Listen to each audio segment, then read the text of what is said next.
আছেন সম্মানিত নগরবাসী, আসসালামু আলাইকুম ওয়া রাহমাতুল্লাহি ওয়া বারাকাতুহু। তো আমি বাংলাদেশ জামাত ইসলামের পক্ষ থেকে অফিসিয়াল নমিনেশন পাই ডিসেম্বরের 24 তারিখ।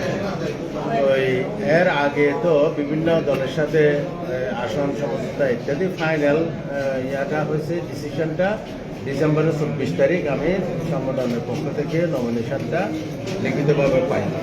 তো 25 তারিখ ক্রিসমাস ডে এবং 26 তারিখ ফ্রাইডে, আর 27 তারিখ হচ্ছে স্যাটারডে ইউএসএমবিসি বন্ধ।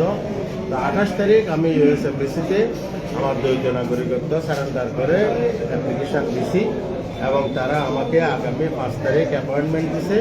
তো 5 তারিখ সেখানে আমি তাদের পাসপোর্ট, সিটিজেন সার্টিফিকেট এবং সোশ্যাল সিকিউরিটি কার্ড সহ নিয়ে গেলে তারা এটা অ্যাকসেপ্ট করে আমাকে সার্টিফিকেট দিবে।